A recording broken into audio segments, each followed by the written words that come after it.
ছোটবেলা থেকে আমি ছবি আঁকা শুরু করি। যখন আমি বুঝতাম না যে ছবি আঁকা কাকে বলে, কিন্তু আমি ছোটবেলা থেকে এই মাটি চক এটা নিয়ে ওয়ালে দাগাতাম, আঁকাঝোঁকা করতাম। এটা আমার ভালো লাগতো খুব ছোটবেলা থাকতে। তখন আমার বোন, আমার বাবা দেখতো যে আমি কি আঁকতাম। একটা সাইকেল করা ছিল আমার বাবার, সেটা দেখে দেখেও আমি ওয়ালে ছবি আঁকতাম। তো হুবহু হয়ে যেত, সবাই অবাক হয়ে যেত যে আমার নাকি ড্রয়িংয়ে ভালো হাত আছে। এরকম একটা কথা উঠছিল খুব ছোটবেলায়। তারপরে স্টাডি, স্কুল জীবন শেষ হওয়ার পরপরই আমি চারুকলায় আমার আব্বু অ্যাডমিট করে দেয়। বেশি সাকসেসফুলি আমি অ্যাডমিট হই। তারপর থেকে আমি স্টাডি করি। আমি মাস্টার্স পাস পর্যন্ত করলাম ফাইন আর্টের উপর, ড্রয়িং অ্যান্ড পেন্টিংয়ের উপর। তারপরে আস্তে আস্তে অনেক দেশ বিদেশ ঘুরি, এটা আমার একটা নেশা। সাথে আর্ট এক্সিবিশনও করি।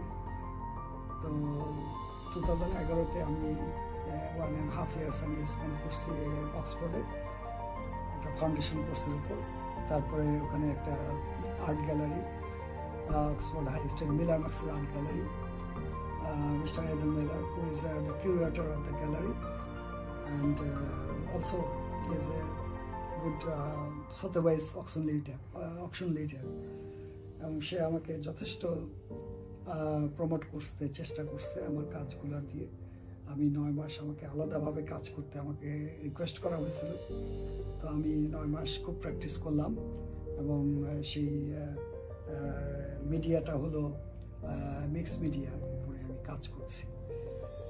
সেটা করতে করতে তখন ওরা একটা এক্সিবিশন করার পর খুব সাকসেসফুল এক্সিবিশন হয়েছিল 2011-তে। তারপর থেকে আমি এই স্টাইলটা এই অক্সফোর্ড এবং লন্ডনে আরও কয়েকটা শো করতে হয়েছে আমাকে।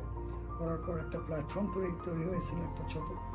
তারপরে আমি এই ওয়েস্ট কালচারের উপরে একটু ডিপেন্ডেন্ট ছিলাম, ফিগারেটিভের উপর নেচার।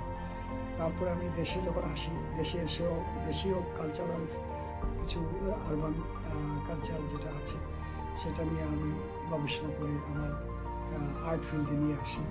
তো both of side, Western is, I think, just following and practicing in my art field.